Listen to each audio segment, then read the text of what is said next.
Subscribe करें हमारे YouTube channel साधना gold को और पाएं वीडियोस सबसे पहले। बेल आइकन दबाना ना भूलें। भगवान की सबसे बड़ी कृपा क्या है? कोई सोचता है जिसके पास बहुत बड़ा मकान है उस पे भगवान की कृपा है। कोई सोचता है जिसके पास सैकड़ों नौकर चाकर हैं, फैक्ट्रियां चल रही हैं, अनेकों गाड़ी घोड़ा है, उन पर भगवान की कृपा है। लेकिन कितने ऐसे लोगों को मैं जानता हूं जिनके पास बहुत सारा धन है, बहुत सारा वैभव है और बहुत सी चीजें हैं, लेकिन भगवान शब्द का अर्थ तक नहीं जानते। पूजा करना, कथा सुनना, ये सब तो बहुत दूर की बात। तो फिर उन पर भगवान की कृपा कैसे? और ये सारी वस्तुएं उनके पास कैसे? तो इस बात को तो आप अपने दिमाग से अभी निकाल दें कि जिसके पास ज्यादा धन है, वैभव है, संपदा है, पद प्रतिष्ठा है, उस पर भगवान की विशेष कृपा है।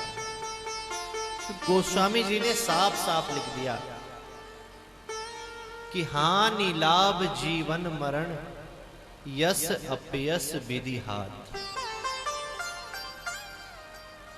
किसी व्यापार में लाभ हो जाना, हानि हो जाना, आपके अच्छे उद्यम, अच्छे प्रयास के बाद भी आपको यश ना मिलना, बिना कुछ करे ही बहुत ज्यादा यश मिल जाना, और घर में किसी का जन्म होना या मृत्यु हो जाना, ये सब लिख दिया विधि हाथ। मतलब हमारे पूर्व जन्म का जैसा प्रारब्ध है उसी के अनुसार हमें गरीबी, अमीरी, यश अपयश, जीवन मरण, सुख दुख हमारे जीवन में आया। तो फिर भगवान की कृपा क्या है? सबसे बड़ी ईश्वर की कृपा यह है कि हमारे हृदय के अंदर किसी शुभ संकल्प का जन्म होना। आप लोगों के हृदय में यह संकल्प ने जन्म लिया कि कोविड-19 में थोड़ा सा हमें अवकाश मिला है बीच में कुछ करने का, तो क्यों ना अपने वार्षिक उत्सव को कर दिया जाए। ये ईश्वर की प्रथम कृपा है। और भगवान की दूसरी कृपा है कि शुभ संकल्प तो हमारे मन में अनेकों बार जन्म ले लेता है, लेकिन वो दृढ़ नहीं हो पाता, पूरा नहीं हो पाता। बहुत से लोग कथा में आते हैं,